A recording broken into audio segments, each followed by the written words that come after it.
139장. 오 영원한 내 주 예수.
참 소망의 내 주 예수 앞서서 가시니 이 세상 온갖 탐욕이 다 사라지리라.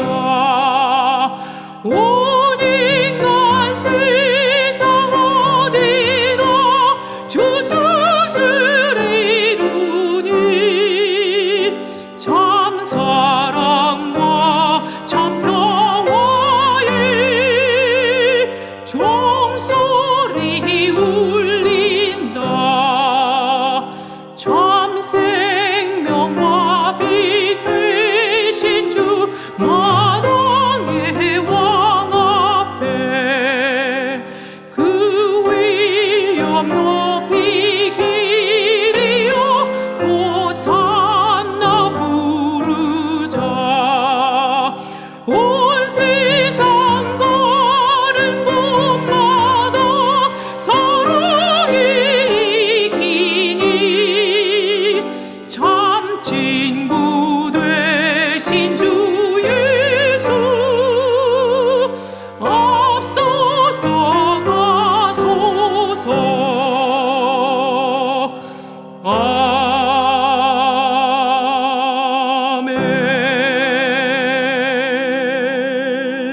아멘. 태초에 말씀이 계시니라. 이 말씀이 하나님과 함께 계셨으니 이 말씀은 곧 하나님이시니라. 그가 태초에 하나님과 함께 계셨고 만물이 그로 말미암아 지은 바 되었으니 지은 것이 하나도 그가 없이는 된 것이 없느니라. 그 안에 생명이 있었으니 이 생명은 사람들의 빛이라. 빛이 어둠에 비치되 어둠이 깨닫지 못하더라. 하나님께로부터 보내심을 받은 사람이 있으니 그의 이름은 요한이라.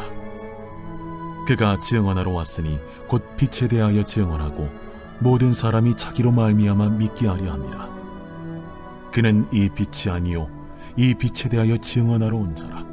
참빛 곧 세상에 와서 각 사람에게 비추는 빛이 있었나니 그가 세상에 계셨으며 세상은 그로 말미암아 지은 바 되었을 때 세상이 그를 알지 못하였고 자기 땅에 오매 자기 백성이 영접하지 아니하였으나 영접하는 자 곧 그 이름을 믿는 자들에게는 하나님의 자녀가 되는 권세를 주셨으니 이는 혈통으로나 육정으로나 사람의 뜻으로 나지 아니하고 오직 하나님께로부터 난 자들이니라.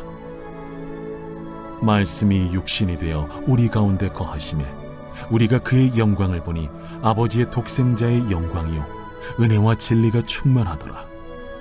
요한이 그에 대하여 증언하여 외쳐 이르되 내가 전에 말하기를 내 뒤에 오시는 이가 나보다 앞선 것은 나보다 먼저 계심이라 한 것이 이 사람을 가리킴이라. 우리가 다 그의 충만한 데서 받으니 은혜 위에 은혜로라. 율법은 모세로 말미암아 주어진 것이요 은혜와 진리는 예수 그리스도로 말미암아 온 것이라. 본래 하나님을 본 사람이 없으되 아버지 품속에 있는 독생하신 하나님이 나타내셨느니라. 유대인들이 예루살렘에서 제사장들과 레위인들을 요한에게 보내요. 네가 누구냐? 물을 때에 요한의 증언이 이러하니라. 요한이 드러내어 말하고 숨기지 아니하니 드러내어 하는 말이 나는 그리스도가 아니라. 그러면 누구냐? 네가 엘리야냐? 나는 아니라. 네가 그 선지자냐? 아니라. 누구냐? 우리를 보낸 이들에게 대답하게 하라. 너는 네게 대하여 무엇이라 하느냐? 나는 선지자 이사야의 말과 같이 주의 길을 곧게 하라고 광야에서 외치는 자의 소리로라. 그들은 바리새인들이 보낸 자라. 또 물어 이르되 네가 만일 그리스도도 아니요 엘리야도 아니요 그 선지자도 아닐진데 어찌하여 세례를 베푸느냐? 나는 물로 세례를 베풀거니와 너희 가운데 너희가 알지 못하는 한 사람이 섰으니 곧 내 뒤에 오시는 그이라. 나는 그의 신발끈을 풀기도 감당하지 못하겠노라. 이 일은 요한이 세례 베풀던 곳 요단강 건너편 베다니에서 일어난 일이니라. 이튿날 요한이 예수께서 자기에게 나아오심을 보고 이르되 보라, 세상 죄를 지고 가는 하나님의 어린 양이로다.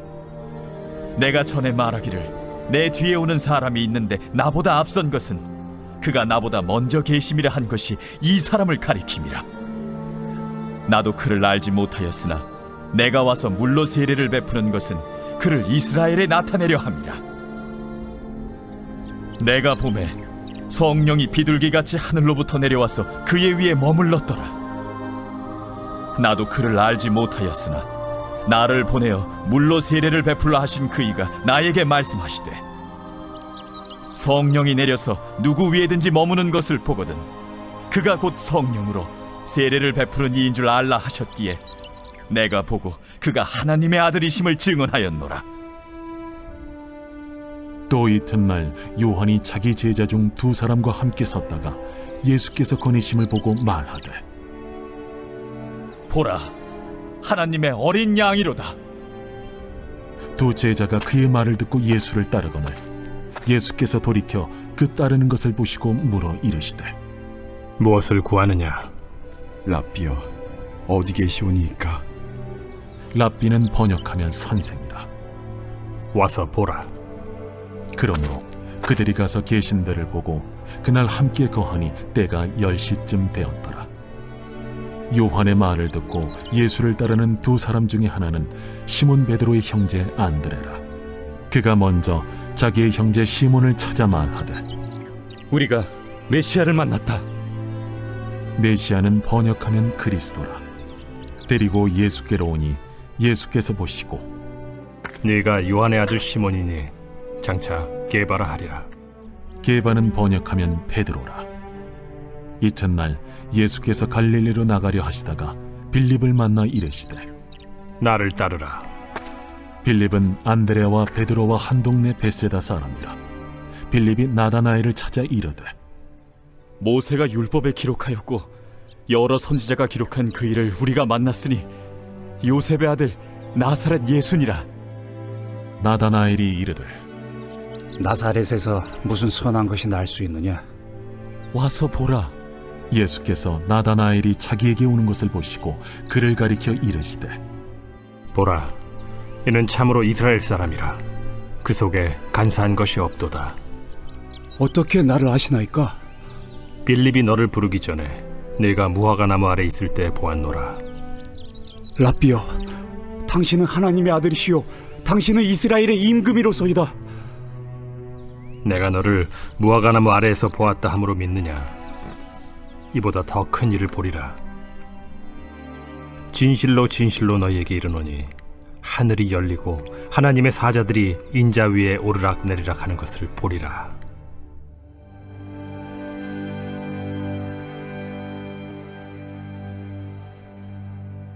오늘도 말씀이 육신이 되어 이 땅에 오신 예수 그리스도께 경배하며 하루를 여는 사랑하는 성도님들의 심령에 은혜가 충만하기를 기도합니다. 요한복음 1장은 요한복음 전체의 서론 부분으로 볼 수 있습니다. 1장을 크게 두 부분으로 나누어 보면 1절에서 18절까지는 그리스도를 찬양하는 찬양 서시로 볼 수 있고 19절에서 51절까지는 예수님에 대한 소개로 구성되어 있는 것을 볼 수 있습니다. 오늘 우리가 함께 나누고자 하는 말씀은 요한복음 1장의 앞부분입니다. 요한복음의 맨 처음인 1장 1절은 매우 장엄하고 위대한 선언으로 시작하는데요. 1장 1절 말씀입니다. 태초에 말씀이 계시니라. 이 말씀이 하나님과 함께 계셨으니 이 말씀은 곧 하나님이시니라. 요한복음 1장의 첫 절은 성경의 맨 처음인 창세기 1장 1절의 말씀을 생각나게 합니다. 태초에 하나님이 전지를 창조하시니라. 마치 창세기로부터 시작된 그 말씀이 신약에서 꽃을 피는 듯한 모습이지요. 창세기의 말씀을 통해 증거된 이 세상을 열어주신 하나님께서 이제는 이 세상 한가운데로 임하셨습니다. 예수 그리스도께서는 시간과 공간이 지어지기 이전에 영원한 창조주로 계셨습니다. 만물이 예수님을 통해 창조되었으며 예수님을 통하지 않고 존재한 것은 아무것도 없습니다. 요한복음의 저자인 사도 요한은 예수 그리스도를 하나님의 창조 사역에 동참하셨으며 신성을 가지신 분으로 소개하고 있습니다. 하나님과는 구분되지만 동질적인 또 다른 분이 바로 예수님이신 것이지요. 예수 그리스도께서는 완전한 하나님으로서 생명의 원천이시고 사랑의 빛이 되십니다. 그분은 선재하셨을 뿐 아니라 지금도 운행하시며 통치하시는 우리의 왕이 되심을 믿으시기 바랍니다. 요한복음의 특징 중 하나는 예수님을 말씀, 곧 로고스로 소개하고 있다는 것입니다. 당시 이방인 선교가 폭발적으로 진행되던 시점에서 사도 요한이 헬라인들에게 복음을 전하기 위해 이 요한복음을 기록했기 때문이죠. 이 로고스라는 단어를 통해 헬라인들의 사고 철학에 다리를 놓고 있는 것입니다. 합리적인 생각이나 말의 개념을 가진 이 로고스라고 하는 단어는 헬라인들에게 매우 친숙한 단어였습니다. 헬라인들은 모든 사색과 철학이 로고스로 시작되었다고 여겨졌기에 모든 것의 시작이 로고스이신 예수 그리스도입니다라고 주장하는 요한의 말에 귀를 기울였던 것입니다. 그 로고스, 즉 말씀이신 예수님이 태초부터 하나님과 함께 계셨고 만물이 그로 인하여 말미암았으니 예수님은 바로 하나님이시고 창조주라는 개념을 분명하게 알려주고 있는 것이지요. 또한 당시 이단들이 주장했던 하나님께서 사람의 몸으로 오실 리가 없다는 주장과 예수님이 하나님보단 조금 못한 존재라고 여기는 통념에 당당히 맞서고 있는 것입니다. 사도 요한뿐 아니라 사도 바울 역시 하나님과 함께 예수 그리스도를 창조주이시며 하나님으로 고백하고 있습니다. 골로새서 1장 15절에서 17절을 통해 창조주이시고 하나님이신 예수 그리스도에 관해 확고하게 말하고 있는 것을 볼 수 있지요. 15절입니다. 그는 보이지 아니하는 하나님의 형상이시요 모든 피조물보다 먼저 나신 이시니 만물이 그에게서 창조되되 하늘과 땅에서 보이는 것들과 보이지 않는 것들과 혹은 왕권들이나 주권들이나 통치자들이나 권세자들이나 만물이 다 그로 말미암고 그를 위하여 창조되었고 또한 그가 만물보다 먼저 계시고 만물이 그 안에 함께 섰느니라. 아멘. 사랑하는 성도 여러분, 우리는 어떤 대상을 하나님으로 여기며 또 창조주로 고백하며 살아가고 있습니까? 우리의 믿음의 근원이 되어 삶의 원동력이 되는 것은 무엇입니까?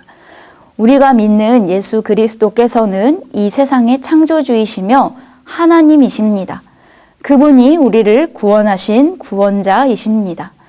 바라기는 오늘 말씀이 육신이 되어 오신 그 예수 그리스도에 대한 분명한 이해와 믿음이 우리로 하여금 창조주이시며 구원자를 바라보게 하기를 소망합니다. 삶의 어떤 문제들을 해결하기 위한 얄팍한 수단으로서의 우리의 신앙의 대상을 바라보는 것이 아니라 근본적으로 나의 경배의 대상이 되시며 나의 존재의 이유가 되시는 예수 그리스도를 향한 온전한 삶의 태도를 드리는 내가 되기를 간절히 바랍니다. 태초부터 계셨고 천지를 창조하신 창조주께서 오늘도 여전히 우리의 왕으로 계십니다. 그 사실을 분명히 기억하며 오늘 하루의 모든 주권을 예수 그리스도 앞에 내어놓고 나의 말과 행동을 그분 앞에서 고르는 우리가 되기를 바랍니다. 사도 요한은 예수 그리스도가 창조주이시며 하나님이심에 대해 강조하며 그분이 이 세상에 오신 이유를 요한복음 1장 12절에서 소개하고 있습니다. 영접하는 자, 곧 그 이름을 믿는 자들에게는 하나님의 자녀가 되는 권세를 주셨으니, 이 말씀은 우리가 믿음을 가지는 확실한 이유가 되는 말씀 중 하나이지요. 예수 그리스도께서 이 땅에 오셔서 우리에게 주신 선물은 바로 영생입니다. 죄로 인해 영원히 죽을 수밖에 없는 우리를 구원하셔서 하나님의 자녀가 되게 하신 것입니다. 요한복음 1장 4절에서는 이렇게 증언하고 있습니다. 그 안에 생명이 있었으니 이 생명은 사람들의 빛이라. 사도 요한은 창조주이시며 구원이 되시기 위해 우리에게 오신 예수님을 생명이라고 증언합니다. 요한복음에서는 많이 등장하는 예수님의 자기선언의 표현이 있습니다. 나는 뭐뭇이다 라는 표현인데요. 이 표현 속에서 우리가 예수님을 어떻게 바라봐야 하는지를 알 수 있지요. 예수님께서는 끊임없이 자신을 생명으로 소개하고 계십니다. 요한복음 6장 35절과 48절에서 나는 생명의 떡이니 라고 말씀하십니다. 6장 63절에서는 내가 너희에게 이른 말은 영이요 생명이라고 말씀하시고 8장 12절에서는 나를 따르는 자는 생명의 빛을 얻으리라고 말씀하십니다. 11장 25절에선 나는 부활이요 생명이니, 14장 12절과 6절에서는 내가 곧 길이요 진리요 생명이니 라고 예수님 자신을 소개하고 계시지요. 생명이신 예수 그리스도를 영접하고 믿어 예수님의 안에 있을 때 우리는 죽음에서 생명을, 어둠에서 빛을 얻는 것입니다. 우리는 이 생명의 빛이신 예수 그리스도를 믿고 구원을 얻어 하나님의 자녀가 된 것이 분명합니다. 생명 자체가 되셔서 우리에게 영원한 생명을 선물로 주시는 예수님께서는 그 생명을 우리에게 주시기 위하여 육신이 되어 우리를 찾아오셨습니다. 요한복음 1장 14절은 말씀이 육신이 되어 우리 가운데 거하심에라고 말해주고 있습니다. 그 영원하신 하나님이 사람의 몸을 입으셨습니다. 시간과 공간을 뛰어넘는 초월자께서 시간과 공간의 한계 안으로 스스로 자원하여 오셨습니다. 창조주가 피조물이 되는 이해할 수 없고 설명할 수 없는 이 수고는 과연 무엇 때문입니까? 바로 우리를 향한 놀랍고도 넘치는 사랑 때문이 아니겠습니까? 사랑하는 성도 여러분, 오늘 우리는 수많은 삶의 굴레 안에서 삶의 업적과 과업을 이루며 살아가기 위해 또 고분분투하며 여전히 살아가고 있습니다. 그러나 우리는 세상의 창조주이시고 하나님이신 예수님을 알아가기 위해서는 얼마나 애를 쓰고 있습니까? 창조주가 피조물이 되어 우리 가운데 거하신 성육신하신 그 인카네이션의 희생과 사랑을 얼마나 경험하며 살아가고 있습니까? 바라기는 우리의 매일의 일상에 심각하기 전에 우리의 창조자를 먼저 기억하는 우리가 되기를 소망합니다. 사람이 되어 이 땅에 오셔서 우리의 삶의 무게를 대신 져주신, 그리고 영원한 죽음으로 흘러가고 있는 우리의 인생의 방향을 영원한 생명의 길로 바꿔주신 그 예수 그리스도를 믿고 기쁨으로 그분을 따르는 우리가 되기를 간절히 바랍니다. 비록 여전히 우리의 환경과 삶은 변하지 않고 고단한 순간이 연속으로 우리 앞에 닥쳐온다고 할지라도 영원하신 창조주, 성육신하신 하나님과 동행한다면 우리의 생각과 감정과 태도는 변할 수 있을 것입니다. 간절히 요청하기는 말씀의 시간을 확보하십시오. 그분 앞에 겸손히 나아가는 기도의 시간을 따로 떼어 구별하십시오. 그리하여 예수님을 나의 창조주이시며 나의 통치자 되심을 고백하는 우리가 되기를 간절히 바랍니다. 예수 그리스도의 사랑에 충분히 녹아들고 그분의 희생에 날마다 감격한 매일매일을 살아가는 우리가 되기를 간절히 기도합니다. 오늘 이 땅에서 살아가는 최고의 목표인 예수 그리스도를 경배하며 살아가는 기쁨을 누리는 우리가 되기를 꿈꾸며 소망합니다. 기도하겠습니다. 사랑의 하나님 감사합니다. 이 땅에 오셔서 우리의 죄를 사하여 주시고 구원하여 주시니 감사합니다. 우리를 창조하셔서 우리의 주인 되시는 그 하나님 앞에 철저히 우리의 주권을 내어드립니다. 놀라운 그 사랑에 감격하며 기뻐하는 우리의 매일이 되도록 인도하여 주옵소서. 임마누엘 되신 하나님의 사랑을 매일의 일상 속에서 누리며 예배하는 삶을 살아가게 하시고 다른 사람을 위로하며 소망을 전하는 우리가 되게 하여 주옵소서. 코로나로 어렵고 힘든 이때에 하나님께서 은혜를 베푸사 이 세상에 예수 그리스도가 더욱 전해지는 그 놀라운 은혜도 있게 하여 주옵소서. 우리를 구원하신 창조주이신 예수 그리스도의 이름으로 기도드립니다. 아멘.